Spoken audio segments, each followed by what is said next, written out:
Good to like that. It's green. Okay, you did.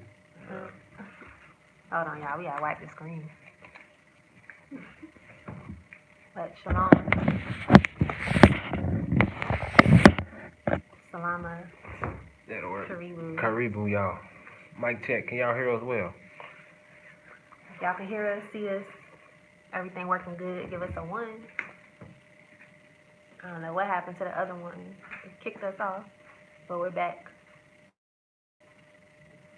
So if y'all can hear us, give us a 1 before we get started.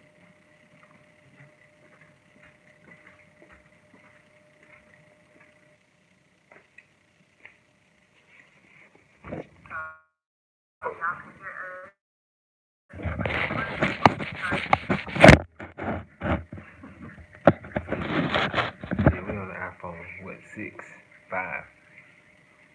There's something in the background.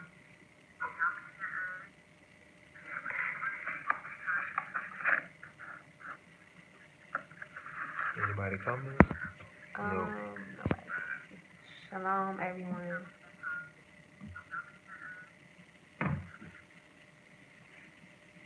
Uh-oh. Let's see. How did this sound? Not that good.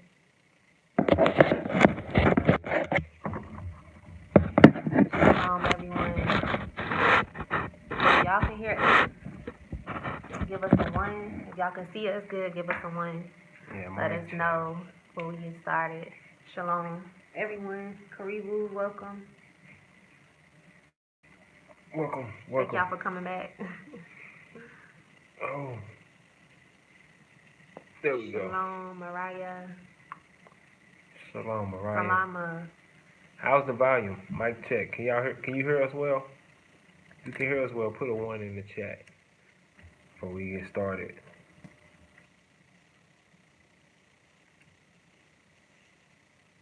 It's a little blurry, but she can hear us well. Yeah, it is a little blurry. Oh, wow. Probably because of the phone. So. Shalom, everyone. Okay, she Yeah. says great now. Okay. It's Yeah, a it's lag. much better. All right, Yeah, Patricia. Hello, Patricia Banks. She said 1. Okay, good. Shalom, everyone. How are y'all? Welcome, y'all. How y'all doing? Welcome Let back us to know. T3 and me. Where y'all at today in the world? Can't do no free branding. Shalom, everyone. Salama. Yeah.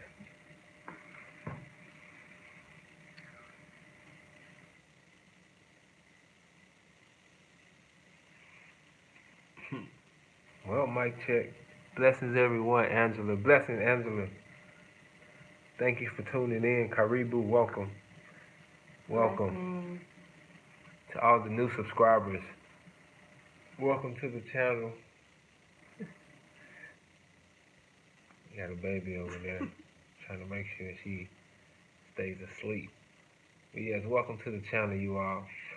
Karibu to all the new faces and all the old faces who've been here on this entire journey. Welcome. It's your man Tim Ford Jr. And I got my beautiful wife, Mrs. Siobhan Ford, with me today. Salama, everyone. Greetings, Tara. Greetings. Shalom. Greetings, greetings. Salama journey, the journey. Salama family. Shalama. I want to say shalom. Say salama. Shalama. Shalom, Patricia. Shalom, Shah. Say that, baby.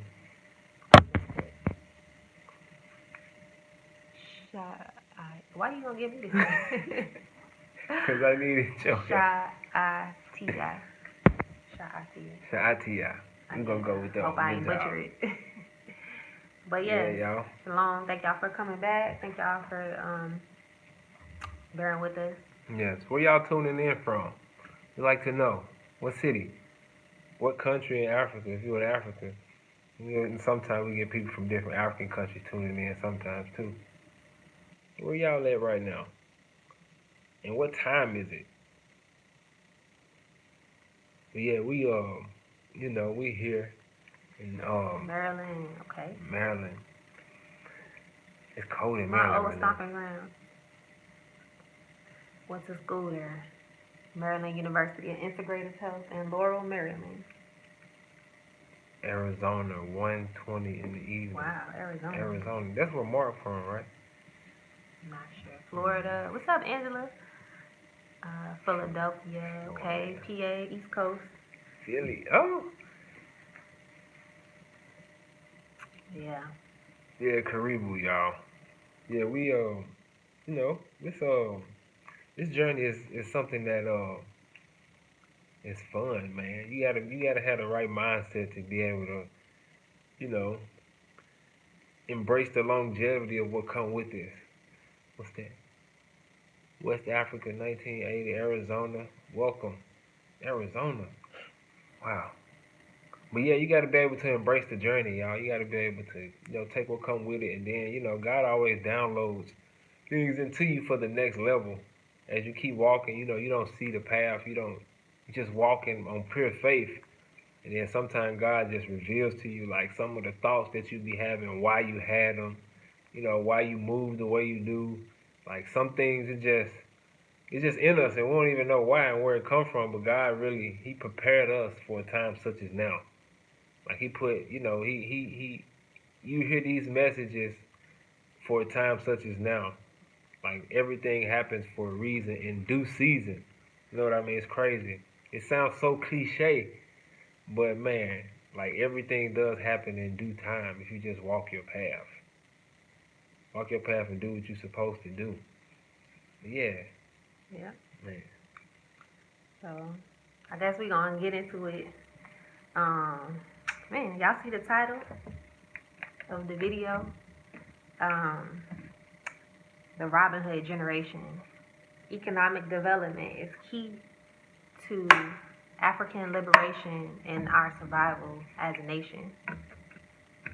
So, I mean, today we gonna have that uncomfortable conversation about money. Like money is really a taboo sort of a subject in our community, in the Black community.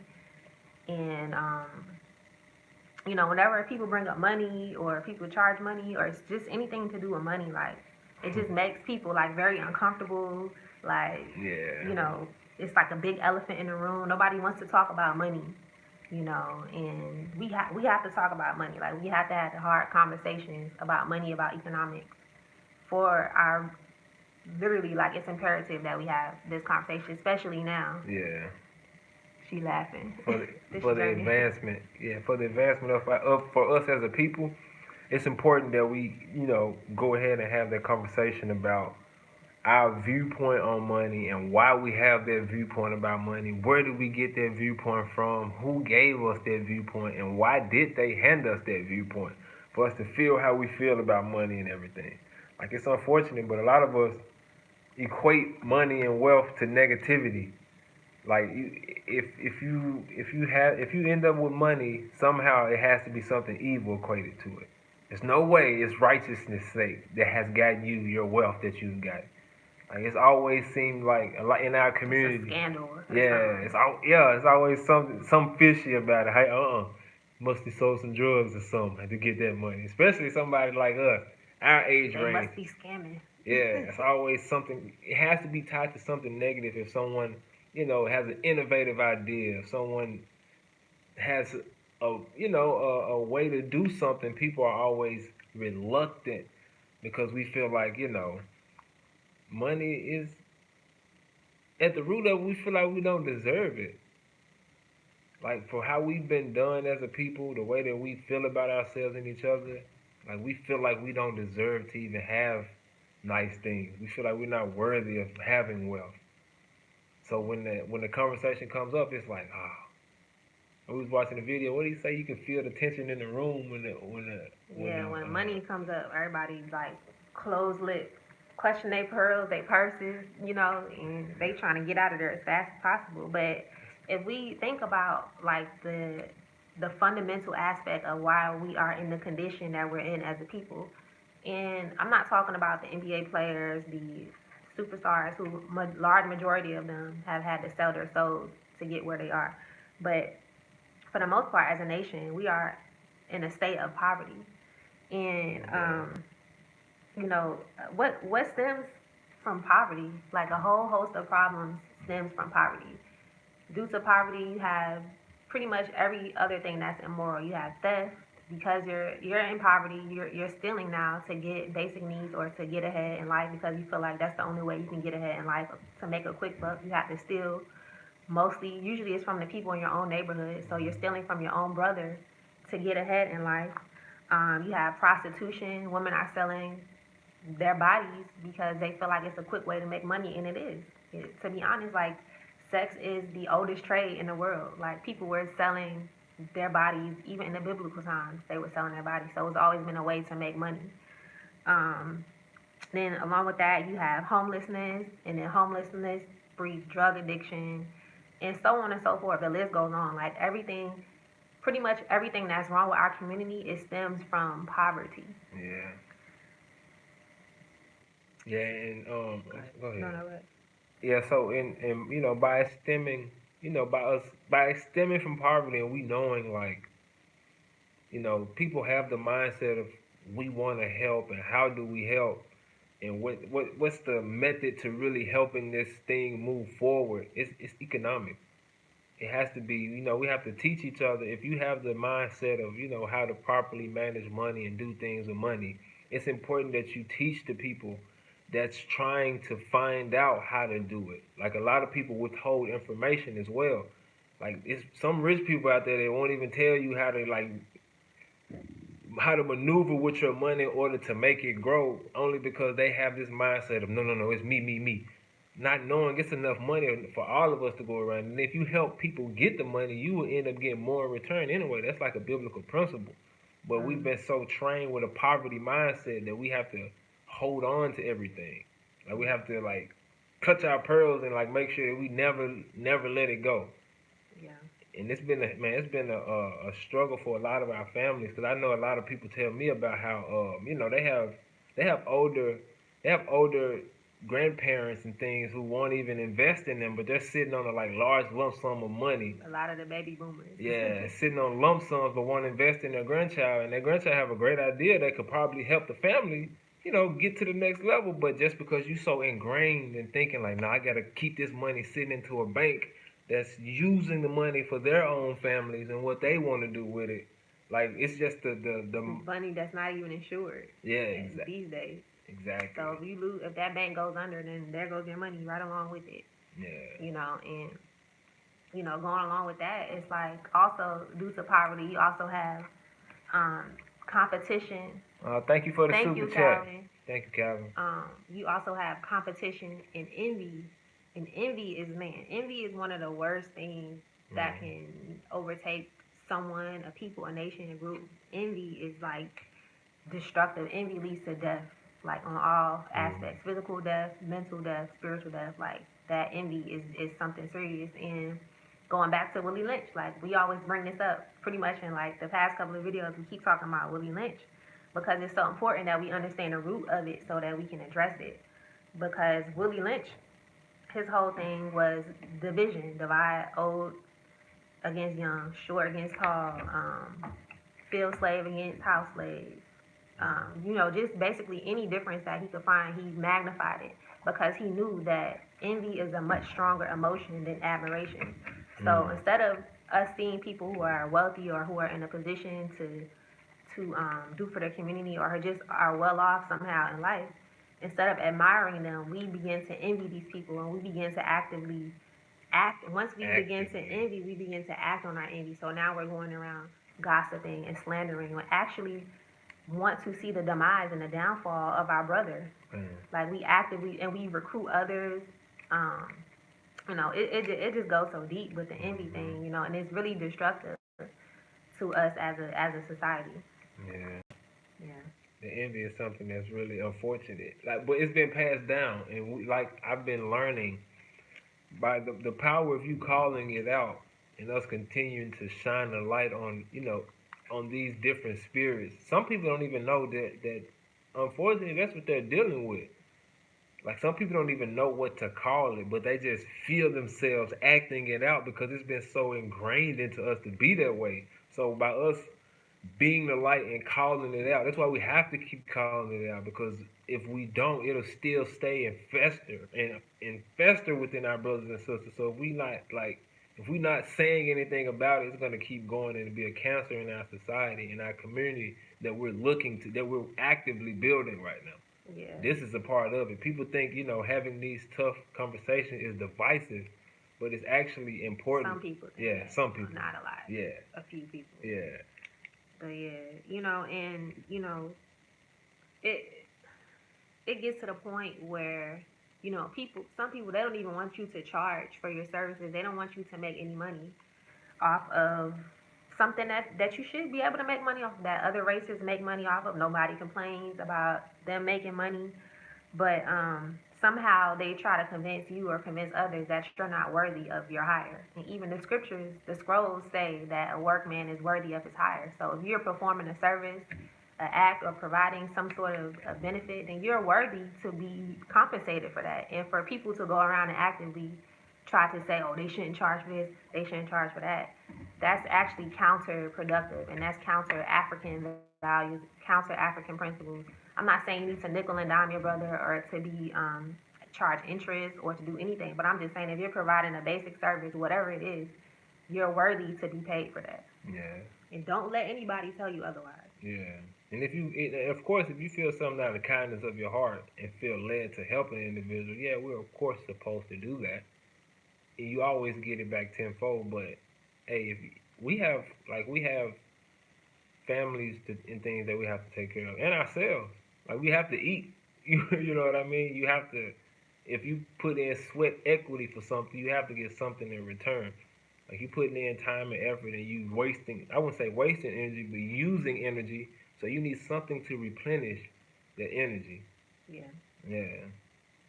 So going back to Robinhood, I don't know if y'all, I may be dating myself with this, but y'all remember Robinhood, right? The cartoon Robinhood, where it was like what was he, like a fox or something? I don't remember, but it was like a Disney character, and basically his whole mission was like to take from the rich and give to the poor. Basically, he was like a proponent of like social and economic justice. He helped the oppressed. Like he didn't care like if he had to break the laws to do any of these things. His only mission was basically to right the wrongs of society and to help the oppressed, help the poor, help the impoverished, help the widows. That was his mission in life. And so that's really like the mindset that we have to have now. Like we can't wait for. We see that these people, they're not the West Europeans. They're not going to help us on a large scale. They may try to throw these little trinket NGO programs out and say, oh, they're feeding people in Africa and all these sorts of things, but they're not doing anything that's going to be meaningful that would really get us out of the situation that we're in now.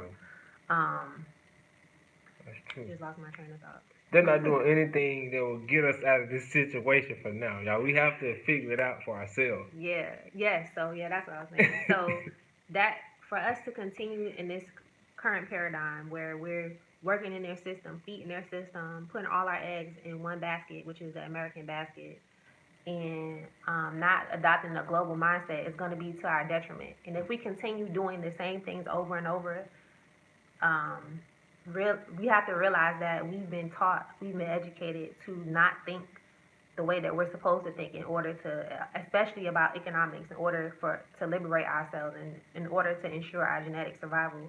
And so if we continue to go down these paths and continue to engage in these sort of patterns and behaviors, it's literally the definition of insanity, doing the same thing over and over, expecting different results. Mm-hmm. It hasn't worked for us for 400 years. It's not going to work for us because it's impossible. Like, we have to look at history as an example to see what we need to do in order to get ourselves out of these situations. Mm-hmm. And one of the things that they trained us to do is be a consumer. Like we're trained to be consumers in their society, so it's like ingrained in us to be consumers. Like I know people are. It's difficult for some people to pinpoint exactly what it is, but like things like, For example, if you someone, for me, I'll use myself as an example because I'm one too. Like when it came to creating content, like one of the people that I watch a few different people to gain inspiration and gain like wisdom on how I should create and like which method I should take. And one person said like you have to remember to be in producer mode and not consumer mode. Being in consumer mode is just sitting on your phone and scrolling all day. I think his name Myron Golden. He was like, he just gave me this quote like today. It was like he called it the electronic income reducer. Mm. Mm. Electronic Ouch. income reducer. Like if you just sitting there scrolling, you waste. If you're not using it for your benefit to upload some quality, if you're not putting out some positivity, if you're not putting out some what's the word I'm looking for, value into the world, you're just a consumer. You're not producing anything. So you have to get in the mindset of producing something. You have to do something with your hands. If it's not content, do something that you're producing and not just consuming and taking away. Mhm. Yep. So, going to the topic of using history as an example, we see that the one thing that Americans understand is money. And that is why boycotts have historically been so successful because if you shut down the money, if you take money out their pockets, now they're And listening. they Now they're listen. listening. They don't got that $1 million in their pocket that they normally have, so they can go sit on a yacht and go to the Ozarks and go to the Cayman Islands where and it's private islands that we don't even know about, and whatever else nefarious things they do with their money. That money's not coming in their pocket. Now they trying to see what's up. They calling the bank. They call where the money at. Yeah. You know, now you got their attention. And the Montgomery boycott, bus boycott, was a very famous example. We all know about that. Rosa Parks, she couldn't get her seat on the bus. And so they said, you know what? We're not even going to take the bus no more. Like, we have cars, we have taxis. We're just going to use this and we're going to walk. We have 2 feet. We're going to not, I think it took them like a whole year. But they didn't use the bus for a whole year and they were successful. And now when they were successful in their boycott, they were able to sit wherever they wanted on a bus. Yeah. You know, some may say, oh, that's not a big deal. Like, they're just sitting on the bus. But it was a big deal at that time to Yeah. even be able to do something like that and to be successful. And so when we understand how we can use money to leverage ourselves politically, Yeah. economically, then now we're stepping into a new paradigm shift. Hmm. Okay, we'll get back to that one. Yeah. So, Yeah. We have to start mhm. educating ourselves on economics and how money works and how it's a tool rather than we having this emotional attachment to it. Like it's just a tool for us to get things done on the national level as a nation and on the individual level for your family. So if you know what I'm saying, we have to have that mindset. This is just a tool for me to get from one point to the next point. Because the way it's looking, like what we value as currency now will not be currency in 20 years. Like the way it's looking, Gonna be like that Zimbabwe money. the way it's looking, y'all, we're gonna have a whole new mindset of money coming soon. So, it's time to start having that tough conversation and start really, really looking into what money is and how we should use it and where we need to put it and which assets and all those type of things. What are assets? Like we got to start having those conversations and stop being afraid. And having a conversation too. Yeah, Acting on it. acting on it. Yeah, stop being afraid to really look into like money and have that look in the mirror, man. Because everything just been passed down. That's why it's so tough for us to really overcome stuff because we feel like it's really been passed down to us. So you got to go deep into yourself and pull it out. It's gonna Yeah. take some work. Poverty's passed down to us. Yeah. And everything everything we had in America, if you think about it, going back to the civil rights movement, when we were successful with the bus boycott and the other movements that we were successful with, if you think about it, the reason why we were successful is because we were unified. We were one front. There wasn't one person who was like, forget what y'all talking about. I'm finna get on this bus anyway. Like, and if there was somebody like that, they probably all like told them about themselves. Like, you better not get on that bus. Like, Man. we gonna get you. Like, you know what we trying to do. Like, I know your feet probably hurt, or you probably tired of getting scrunched up in this car with all of us. But this is for the greater good, and they understood that they needed to work collectively. They needed to work as a unit. They understood the ancient African proverb of umoja, or unity, working together as one, as a collective. And so that's how they were able to be successful. But now today we don't have that really. We have like splinters of groups here and there, but we're not really unified, especially now on the continent. We're not unified the way we need to be. We're getting there, but there's a lot more work that needs to be done. We're gonna talk more about that a little bit later. Yeah. And another reason why we couldn't prosper in America is because like every time we would get stuff, like we had Black Wall Street, we had our airports, we had our laundromats, our cities, we had our blacksmiths, our food, we had all of that stuff. But once we got that established, they were able to come in with bombs. They were able to come in with machetes. Excuse me. They were able to come in with guns, and they were able to literally kill everybody and destroy it and take over for themselves. So we can see from history, and this Black Wall Street was just a microcosm of a much larger problem. Black Wall Street happened pretty much all over America in different pockets of America. They don't really talk about it.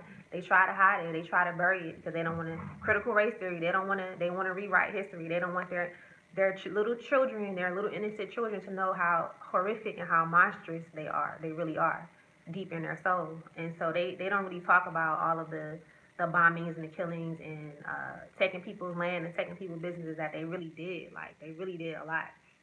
And they really destroyed us as a community. And so it will happen today. Like, if we build another Black Wall Street today, or whatever you want to call it, they will do the same thing. In their nation. They will do the same. Some vigilantes will come through, some KKK members, some backwoods Joes will come through and destroy everything, and they'll get away with it. And we know that. As much as we may come together and protest afterwards or pass some legislation, but the damage is already done. The airport is already destroyed. People dead. The business is already destroyed. People are dead. People don't want to be bothered anymore. They're scared. And so the cycle continues. Yep. It's been going on for hundreds of years. And we think they're going to change? Nah. They're going to have to, man, the land going to have to spit them up and eat them out. Because the only way that they're able to be in control is if we continue to be in the wrong mindset of economics, unity, and us really like putting down what they put in us and really starting to think properly. Yeah. Like, go ahead. I was going to say, one of the ways forward, one of the solutions to the problems is really being, like you mentioned earlier, is being producers instead of consumers, and to be, you want to talk about all the black massacres? Yes. She just mentioned how it was a bunch of different Black Wall Streets. This is the map of all many of the black massacres that they had out there, y'all. One day we're going to do a video talking. This is like, what? A lot. 2 minutes, too much to count. And that's just the ones, I'm sure it's more than that. Yeah, it's a whole, it's documented, and they proud of it. Mm-hmm. They got memorials and, what's it called, postcards and all sorts of stuff that they pass down. They pass down racism as a heritage, y'all. Like, they're not, as much as, some of the new white folks, some of them are, kind of coming out of the paradigm shift, but for the most part, them folks is not going to change. Yeah. Like, that's what they do. Yeah. But yeah, so one of the ways forward is manufacturing and industrialization. So just bring it to Africa, of course, because that's where we are, and that's where we all will be eventually at some point in time. Karibu. Yeah. So, Africa is very, very, what's the right word? It's low on the manufacturing and the production side. Like, there's not a lot of manufacturing and a lot of industrialization that has gone on in Africa. We know why, because colonialization, the Berlin Conference, basically their whole mission of the West is to strategically keep Africa in a state of poverty. That's their mission, and so that's why Africa's in the state it's in. But there was a point in time where Africa's focus was like on industrialization and modernization and manufacturing.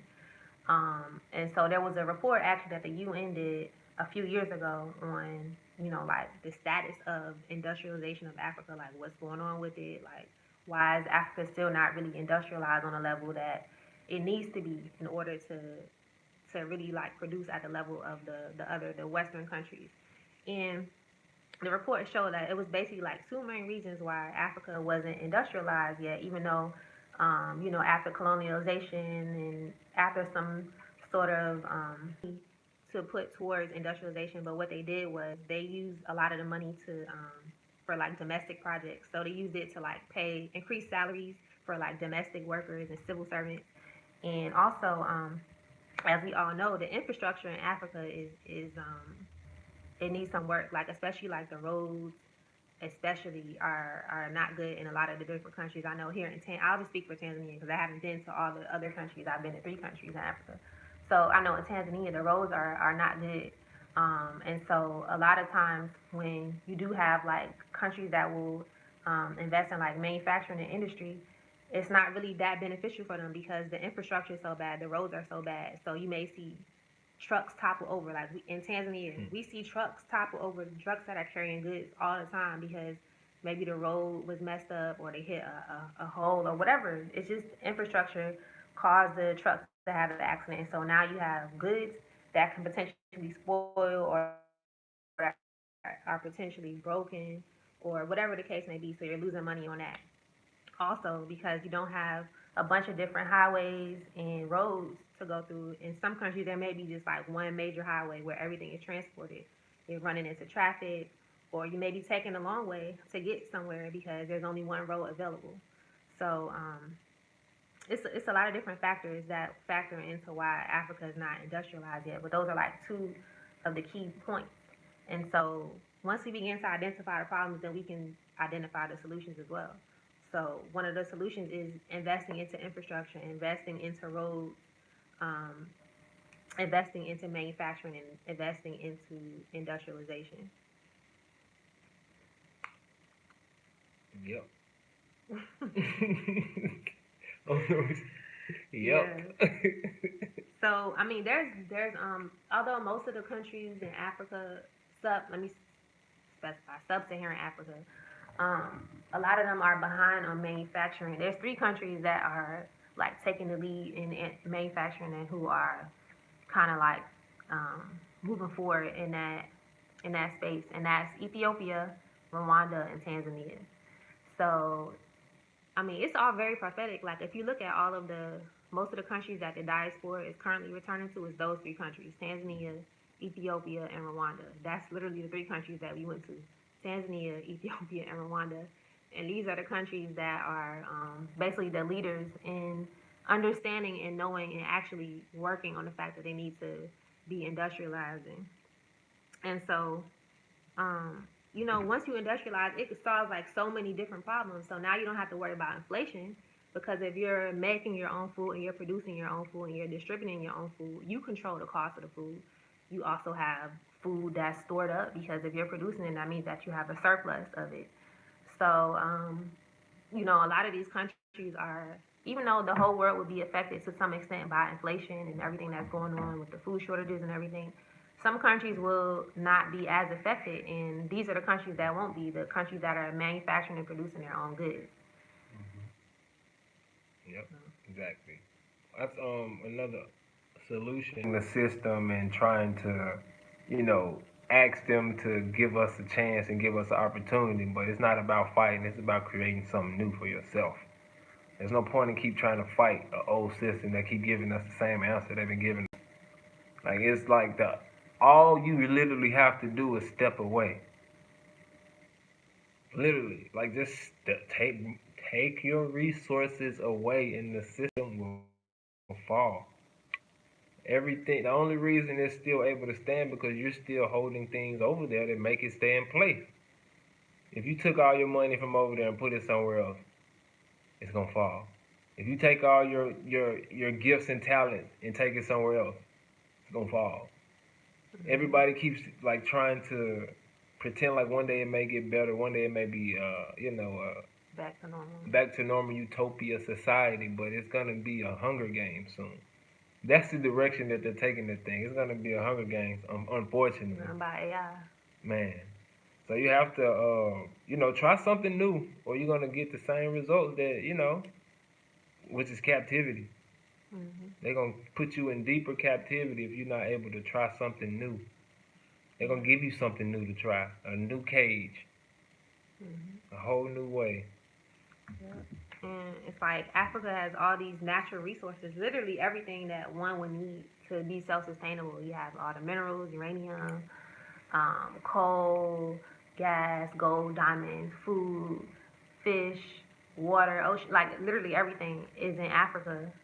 And but it's not enough that we just have the resources there, because going back to what I was just saying, if we're not producing and manufacturing the resources and we're outsourcing it to other countries, there's no reason why we're picking cocoa from the tree or picking shea butter from the tree and we're sending it to China or India or somewhere for them to make it into shea butter or make it into chocolate and then sell it back to us at a premium. That literally makes no sense at all. Like, Mm-hmm.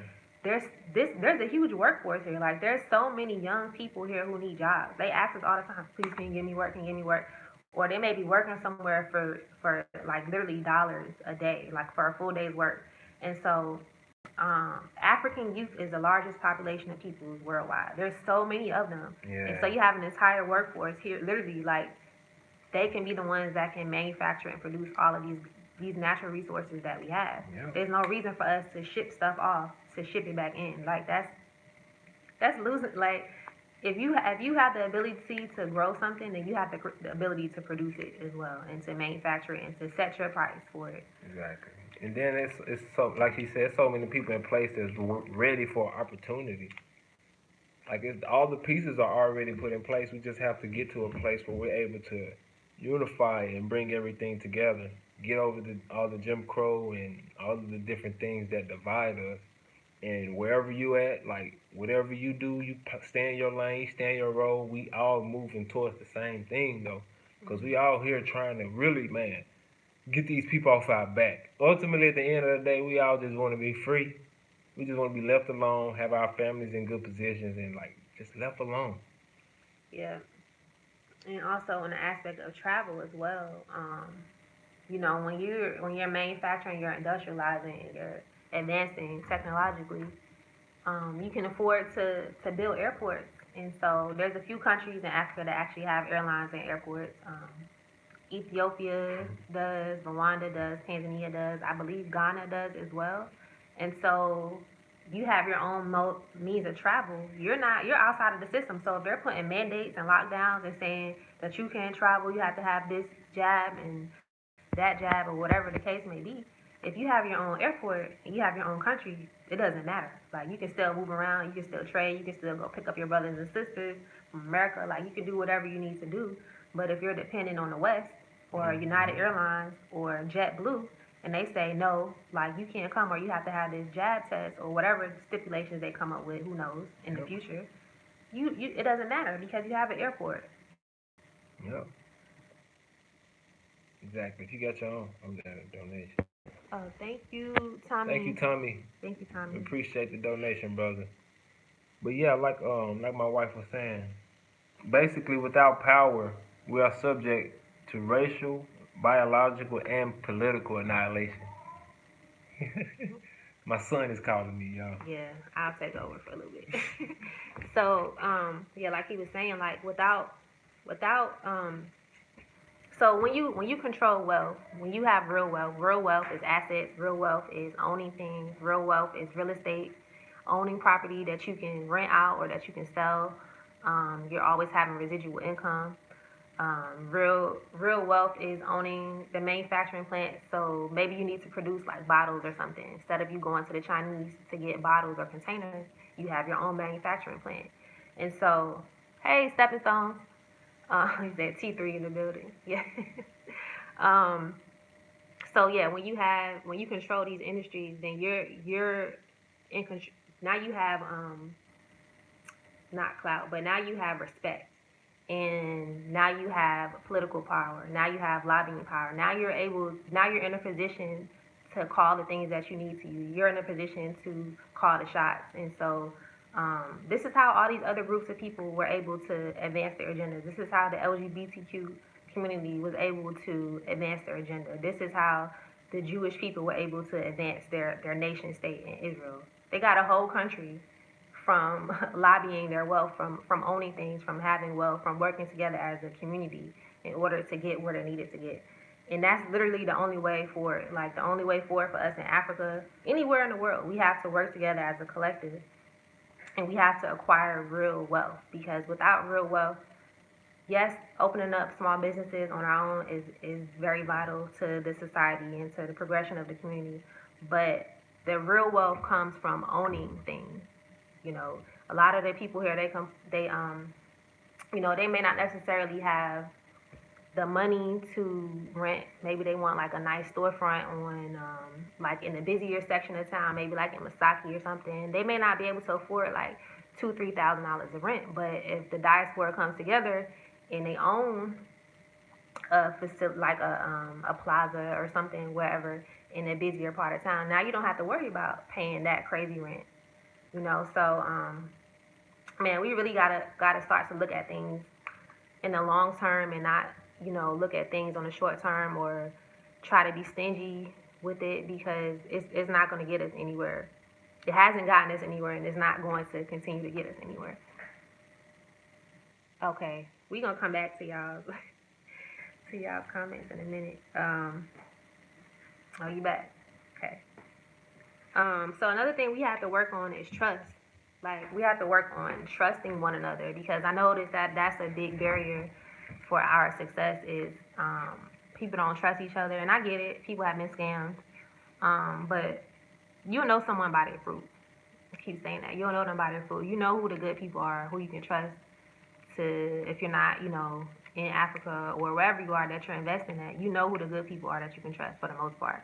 And so we definitely have to work on trust, because that's something that has been taught to us, once again, through Willie Lynch and through the decades of slavery and oppression, and that you have to somehow stab your brother in the back or be mistrustful of him in order to gain masses' approval, in order to fit into society. You can't be like that radical Negro who, you love your brother and you always going to work together with your brother. But we have to get past that. We have to trust each other. Yeah. We don't have any other choice, y'all. Like Africa's our last hope. Like, if we don't do it here, if we don't survive here, if we don't thrive here, if we don't get it together here, where else are we going to go? There's nowhere else to go unless somebody knows of another continent that I don't know about. There's nowhere else for us to go. And then if you have the mindset where you are, you're not at the point where you're able and, ready to speak up and use your voice, but you feel the same exact way that a lot of the people who are using their voice do it. It's important that you finance them and help them keep going, because you can do that in the background. You don't have to use your voice if you're not able to, but if you have a voice, if you're able to, use it. Use it in that manner, because that's the most important. That's what sort of ended up hurting Dr. King in the end. The finances.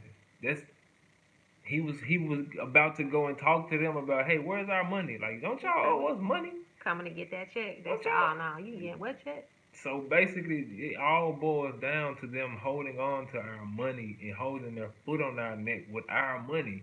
So if you had an opportunity to go in their system and had an opportunity to level up, you have a duty.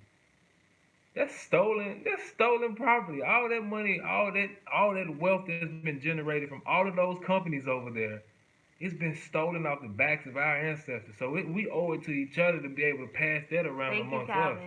Thank you, Calvin. Yeah, we appreciate it. But yeah, man, we have a duty. If we have any knowledge, if we level up, you're supposed to be able to pull somebody back up with you in some sort of way. There's no way you should get any type of knowledge, any type of come up, and not bring any brother or sister up with you. Like, no, bro, that it's time out for that.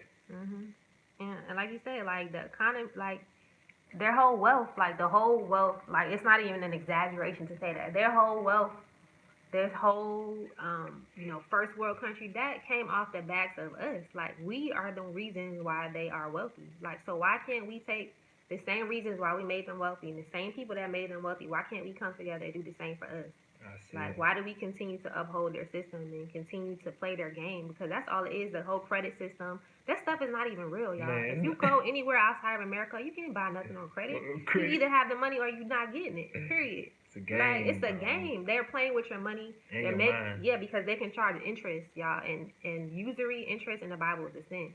Anyway, so they're like, we're not even supposed to be inside of that system, but we are. And some people have gotten rich because they know how to play the system, but that's not real wealth. And when that all crumbles, when you can't pull out your credit card and go buy some food on the street or buy whatever, then what?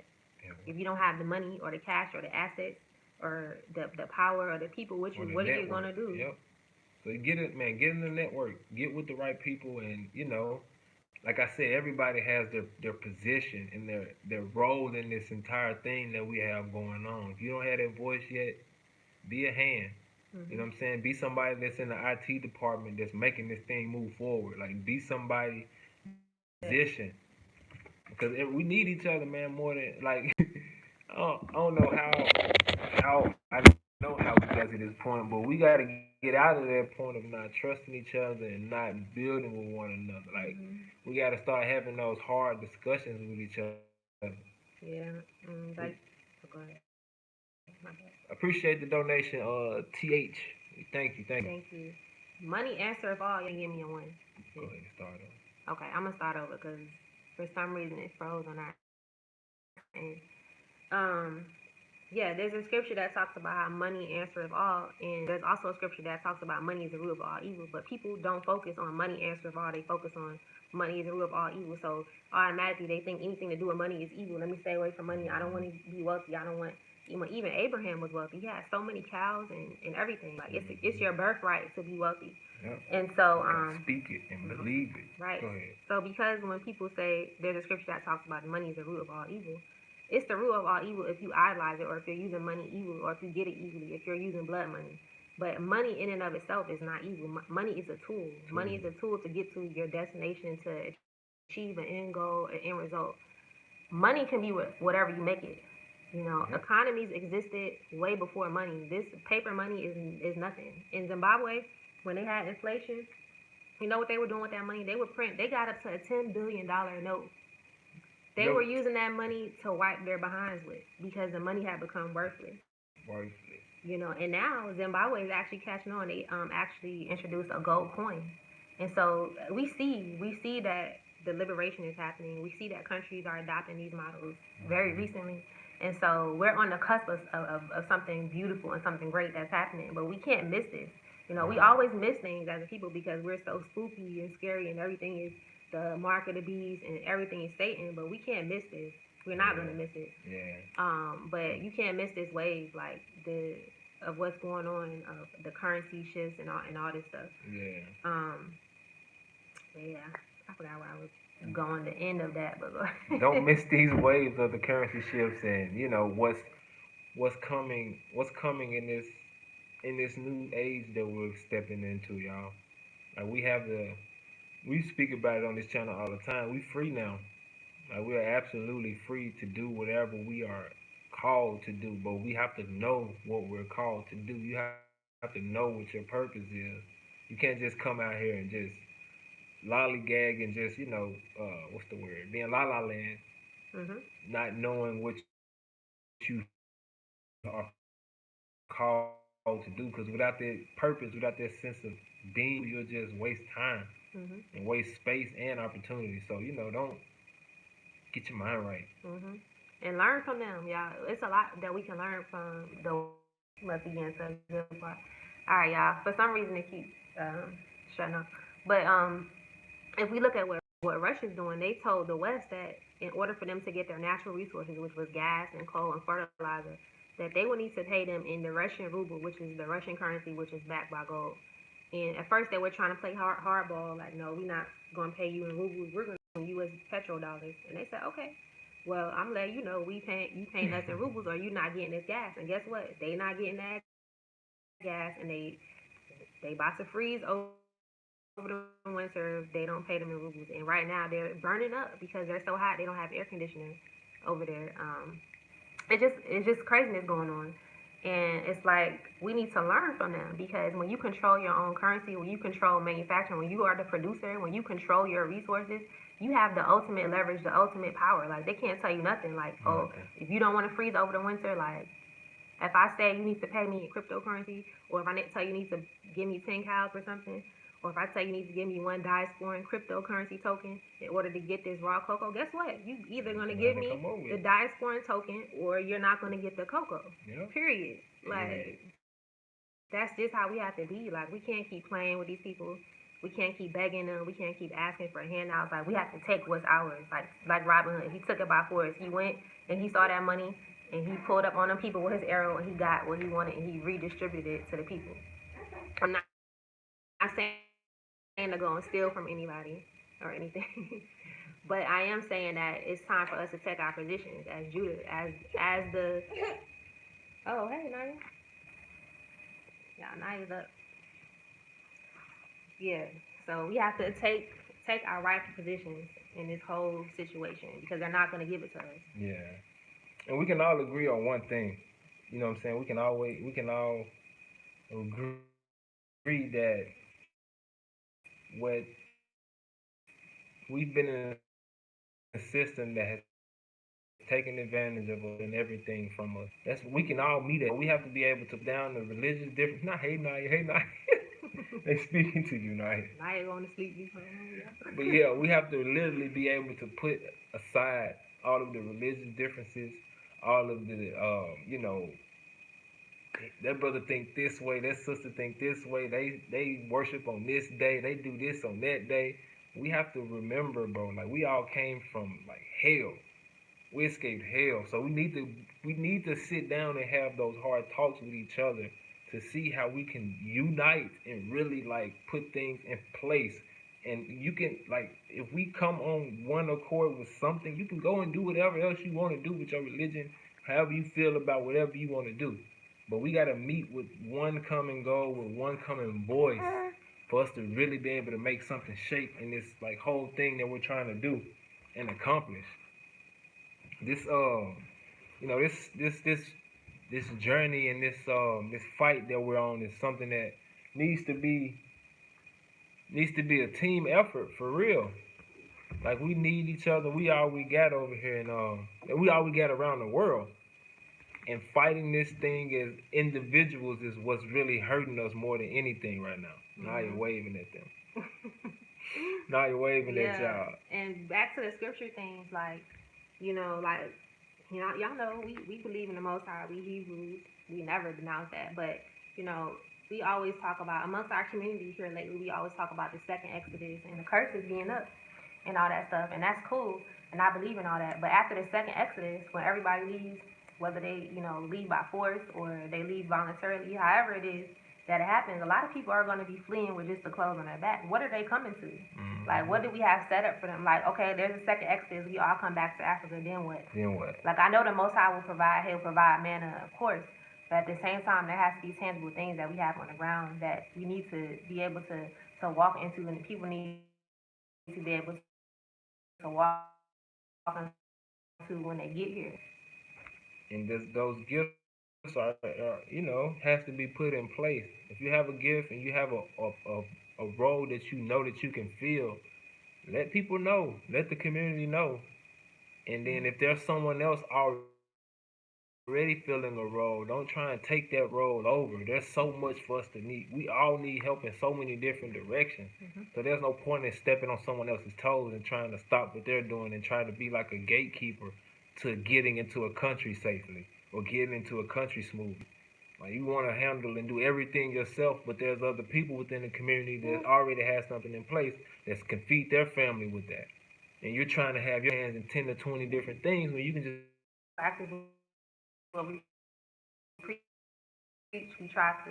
We ain't perfect. Who ain't perfect, man? Ask me about doulas, like are they doulas? And I could be like, oh, myself, and get all the money and take all the clients. But no, I haven't even done one doula birth yet. Here, I send all the people to other people in the diaspora because that's what we need to do. That's how we need to operate as a people. We can't always be greedy and because we're not doing it right now, we're not gonna send anybody else somebody else's information. I'm gonna keep them to myself. Yeah. Like we can't continue to be like that, y'all. Like we have to work together, and there's no the competition, the envy, all that. We have to leave that stuff at the door. Yeah. And like I said, we have to learn from the West.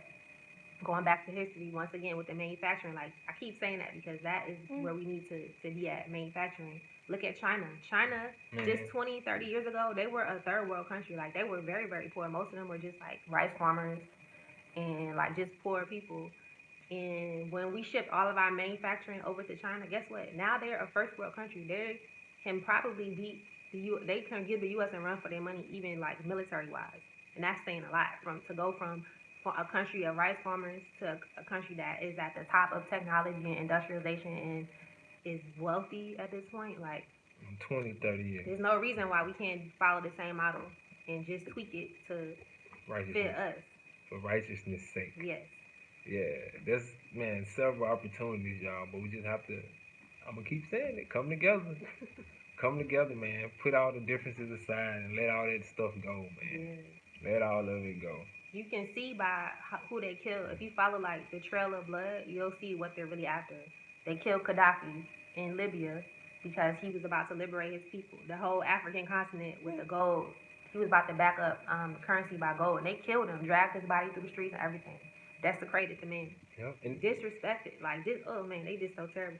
They did that to him because he was about to have his own currency. So that lets you know that that is the answer right there. Economics. You solve economics, you solve everything. You solve poverty, you solve theft, you solve homelessness, you solve competition, you solve everything. Money answers all. The script, look y'all, the scroll, man, the scrolls have all the answers we need in it. And a lot of people get scared. You know, we've been trained when we hear. Yeah, it's difficult for us to think about ourselves doing something powerful because like my wife just mentioned about Gaddafi and other leaders that we've had that tried to do something. Even Hitler, high level. So that's why I'm afraid to. But hey, we need to talk about Malcolm X, y'all. I don't even know if y'all know. Yeah. Malcolm X, right before he died, y'all. This is deep. This is deep. Yes, it's deep. Right before he died, Malcolm X actually came. He went on a tour of East Africa. He came to Tanzania specifically. He spoke with the president of Zanzibar. Was it? He spoke to the president of Zanzibar, and they were supposed to basically be forming a bridge between Africa and the U.S. to get black people basically back over here. Basically doing what Marcus Garvey did. Right after he got back from that trip and he was setting stuff in place, that's when he was murdered, y'all. So we see like that bridge, that economic bridge between Africa and African Americans in the diaspora. That's something they don't want. They don't want to see our economic development, y'all. They will kill. That's why we can't be over there. That's why I will never go back to the U.S. because the message we preaching targets over there. Yep. We can't preach like this over there in America. We have to leave. Yeah.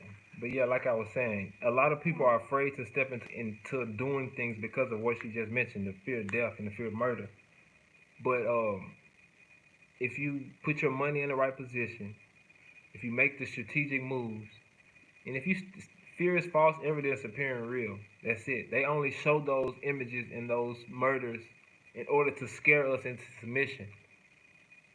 They keep us so focused on the past that we can't see how bright our future is. If you don't answer the call when it comes your way, it's loading.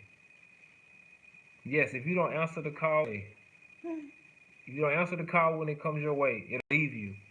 God will gladly give it to someone else who's willing and ready to answer and move on it.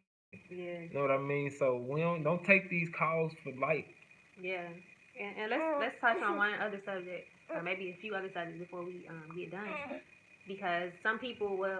I know there'll be somebody in the comment section on the replay like, oh, but there's NBA people who make a lot of money. There's people who have 401k. There's people who make 6-7 figures a year. Let's not confuse income with wealth.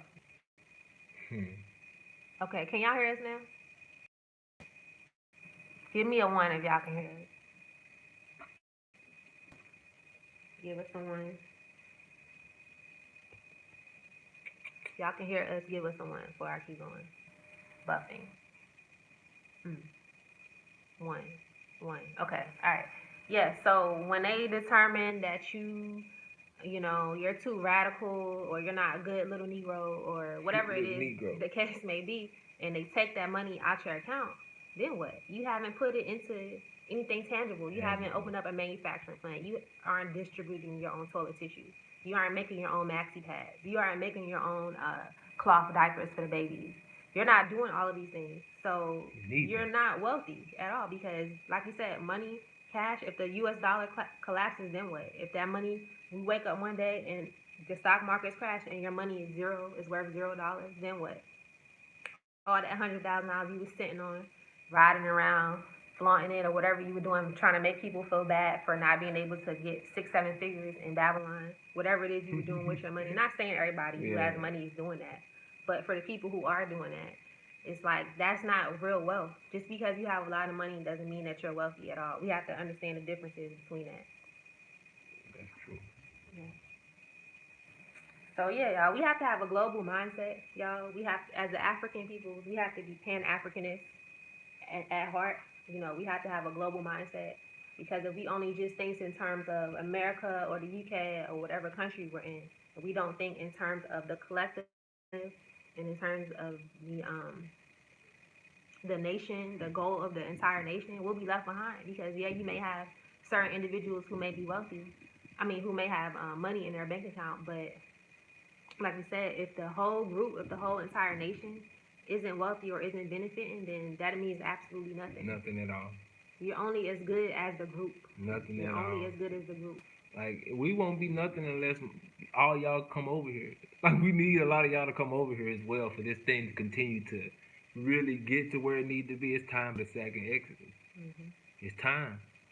Like, it's time for it to begin. It's time to go ahead and start forming and getting out of there. And it's been time, really, but it's overdue for us to really get in this position to get this thing moving, y'all. Cause it's they not letting up. And why would they? They got us by the neck. Why would they let us up? Like in wrestling match, when you have somebody on the ground, do you be like, oh, you know what? I'm gonna get up off you. No, you stay down there till they finish. Like, there's no reason for them to let their foot up off our necks because they got us in the corner. They got us right where they want us to be. Like, what they say in like I forget the exact time frame, but like maybe in like 10 years, they said 10 to 20 years, black people will have absolutely no wealth in America. Zero wealth. Now, again, remember what I said about the income because people. Calvin getting mad.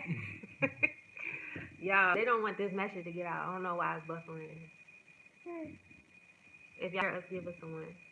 We may have to wrap this up. But yeah. They listening. Yeah, they said 40% of Americans don't have $1,000 right now. And things are only getting worse. So yeah, y'all. We gotta come together and put systems in place and put things in order for our people to have a smooth transition. Yeah. And I know you ready to close it? Yeah, I was gonna say last thing I want to say two more things is that we have to stop thinking in a Western mindset when it comes to money. We are thinking in the way that they taught us to think. They give us a different education. Thank you, Angela. Thank you, Angela, for the donation. They give us a different education than they do at the Ivy League schools. That's why a lot of black people, and I can't blame them, want to send their children to these white schools because they know that they're going to teach them to be free thinkers. They're going to teach them to think outside of the box. They're going to teach them to solve global problems.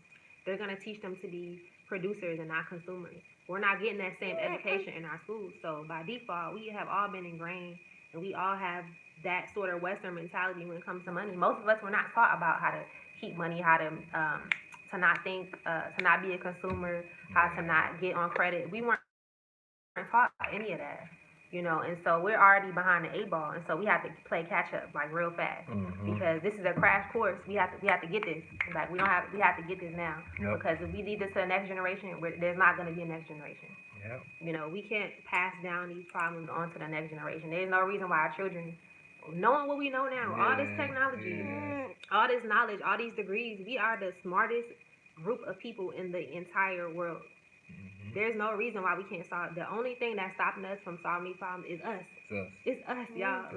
We can't continue to think like this about money. We can't keep to have these petty differences and debates over he's charging this, I'm not going to support. We can't do that anymore. It's detrimental. Very. So, y'all, we're going to have...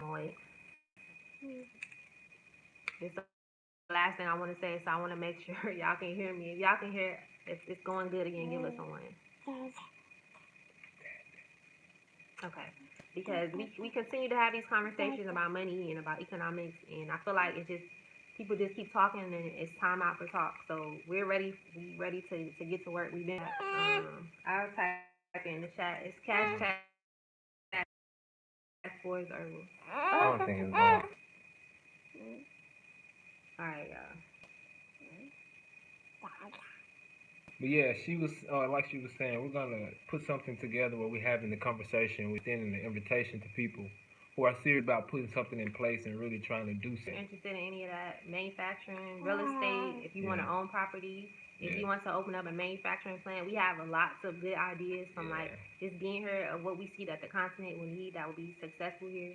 If you're interested in that, I don't know if it's gonna be in Zoom or Google Meet yet, but we're gonna have a meeting and we want to invite whoever is serious, who's ready to get to work, who understands the call, Yeah. who's ready to roll their sleeves up, whether you're in America or wherever you are in the world, you can participate in this seminar, whatever it's going to be called. So, And also, I'm gonna say if you need help getting your home sold to get funds to come over here, I made connections. Yeah, I made connections with people who are in a position to help finance that to get people out of buy their homes for them. So if you're in that time,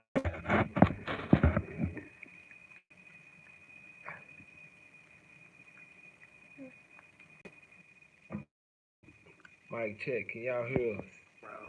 we about to roll, y'all, because We appreciate it. If you haven't already, hit the subscribe button. We love y'all. internet do be hating. We got to invest some better internet. We need to get our own Wi-Fi. Yeah, that's another Another business. investment. But yeah, if you haven't already, head over to Repat Book. Check us out. Make an account. If you want to be a part of the Repat community that's being built over here in Africa, it's Africa's Facebook. So come on over. And anything else you want to say, baby? Um, no, that's it. Y'all don't talk about it, be about it. Be about it. And we love y'all. If y'all sitting on money and you looking for something to do with the money, or you know that you're supposed to be investing in the people and in the work of the kingdom, like Christ said before when he was on the earth, he said, "Repent, for the kingdom is at hand. The kingdom is at hand. The kingdom is being built. Right before your very eyes." And there was a phrase by Socrates that I wrote down that I wanted to leave y'all with. Hold on one second. It says, okay, so Hold on. Mic check. Before we say this last thing, this last keep time. saying it. Last thing. Okay, so Socrates said, he probably stole it from African, but he said he said the secret of change is not about fighting the old, but building the new. We don't have to continue to fight in the West. We can build our own kingdom. It's being built over here. We just need to leave them alone. Like literally just leave. That will collapse their system by default. We don't need to worry about them for anything. All we have to do for change in order to that prophecy that says that Esau is the end of the world and Judah is the beginning of it that follows is literally to leave and build your own kingdom. That's it. That's it. So if you here on the continent, good night. If you back in America, have a great day. Do something productive. Put your money in the right places so it can make you something back. Go and learn something about money so that so it won't be uncomfortable for us, so we can pass it down to our children. Y'all just keep pushing, keep having a positive mindset. Don't let these people stop you from what you are called to do. And just keep going, no matter how hard it is. All right. Y'all need any help? Hit us up. We have our emails in the description box below. We appreciate all the love. We appreciate all the support. Y'all just stay safe out there, all right? Love y'all. Love y'all. Shalom. Bye.